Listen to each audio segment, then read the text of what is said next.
Hello guys, welcome back. आज की इस वीडियो में हम बीसीए फोर्थ सेम का जो ओपन इलेक्टिव सब्जेक्ट है प्रोबेबिलिटी एंड प्रोबेबिलिटी डिस्ट्रीब्यूशन, इसके कुछ टॉपिक्स के बारे में देखने वाले हैं। ऑल्दो मुझे नहीं लगता कि भाई स्टेट्स में जो हम बताते हैं वो, क्योंकि being a computer science teacher मुझे ऐसा लगता है कि स्टेट्स के इम्पोर्टेंट मैं बताऊं और आ रहे हैं या नहीं आ रहे हैं। तो मुझे काफी सारे लोगों ने बोला कि नहीं मैम, जो आपने जिनको इम्पोर्टेंट बताया उसमें से काफी कुछ आया भी था, तो इसलिए ये एक रिक्वेस्टेड वीडियो है। तो चलिए फिर, और इसी भरोसे के साथ में, इसी उम्मीद में कि ऊपर वाला करे कि जो मैं बता रहे हैं वो आए भी आपके लिए और आप काफी अच्छा स्कोर करें। तो चलिए देख लेते हैं फटाफट से। तो यहाँ पर जो पहली यूनिट में आपके पास इंपॉर्टेंट निकल के आ रहा है वो है event and sample space, event and sample space, addition and multiplication theorem of probability, then Bayes theorem. हम यहाँ सिर्फ इम्पोर्टेंट की बात कर रहे हैं, पर पढ़ना सब कुछ है आपको, है ना।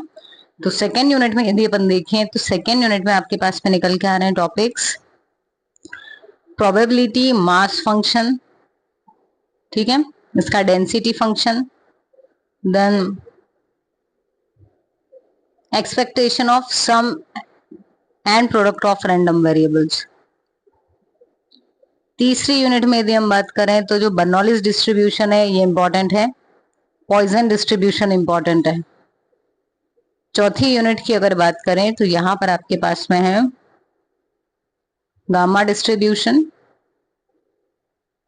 बेटा डिस्ट्रीब्यूशन, ठीक है। और पांचवी यूनिट में अगर देखें तो आपके पास में यहाँ पर आ रहा है सैम्पलिंग कैसे करेंगे आप लार्ज सैंपल्स की, वो ठीक है, हाइपोथेसिस, नल और अल्टरनेटिव हाइपोथेसिस,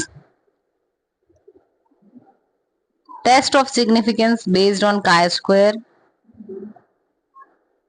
ठीक है, एफ और Z distribution. So I hope यदि आप इतना करेंगे तो आपका काफी कुछ जो है वो कवर हो जाएगा।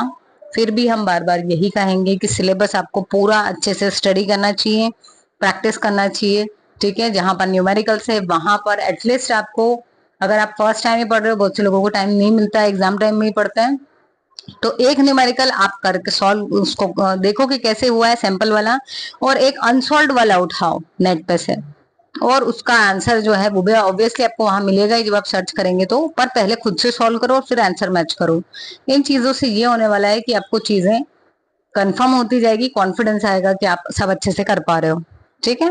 और फॉर्मूलाज बहुत अच्छे से याद करना गाइस, क्योंकि स्टेट्स में जनरली होता है कि फॉर्मूले तो याद होते हैं पर एग्जाम में जाके सब कुछ मिक्सअप हो जाता है, ठीक है। So all the best with your preparations, मिलते हैं अपने नेक्स्ट वीडियो में।